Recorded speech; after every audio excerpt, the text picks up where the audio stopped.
நான் முத்து. இந்த மண் வாசனை வந்தாலே எனக்கு தூக்கம் வராது. காலை நேரம். வானத்தை பார்த்துக்கிட்டு உட்கார்ந்திருந்தேன். இந்த வருஷம் மழை வருமா? எனக்குள்ளேயே கேட்டுக்கிட்டேன். அம்மா தேநீர் கொண்டு வந்து என் கையில் கொடுத்தாங்க. அந்த தேநீரில் கூட நம்பிக்கை இருந்தது. நிலம் பொய் சொல்லாதுடா. அவங்க சொன்ன வார்த்தை இன்னைக்கும் என் காதுல இருக்கு. நான் வளர்ந்தது இந்த ஊர்லதான். ஆனா இங்க இருக்கிறவங்க எல்லாரும் போறதையே கனவா நினைக்க ஆரம்பிச்சப்போ எனக்கு பயம் வந்துச்சு. என் நண்பன் கார்த்தி சொன்னான், இங்க வாழ முடியாது மச்சி, நகரத்துக்கு போறேண்டோர். அப்போ நான் சிரிக்கல, கோபப்படல, உள்ளுக்குள்ளே உடைஞ்சுட்டேன். நான் மட்டும் என்ன செய்வேன் அப்படின்னு நினைச்சேன். அந்த ராத்திரி தூக்கம் வரல.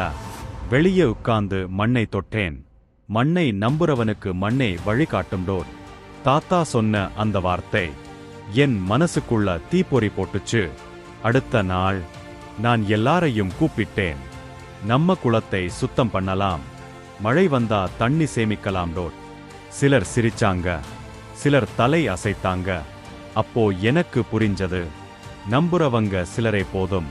மாற்றம் ஆரம்பிக்க நாங்க வேலை ஆரம்பிச்சோம். வெயில் சுட்டது, கைகள் வலிச்சது. ஒரு நாள் கார்த்தி என் பக்கத்துல வந்து நின்னான். நான் போகல மச்சி, உன்னோட சேர்த்தேன்டோட்.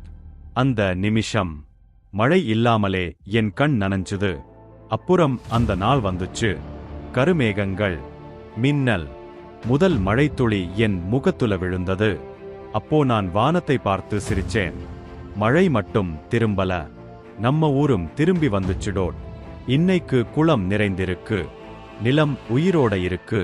நானும் இந்த கதையை நான் சொல்லுறேன். ஏன்னா இது என் கதை இல்ல, நம்ம எல்லாரோட கதை.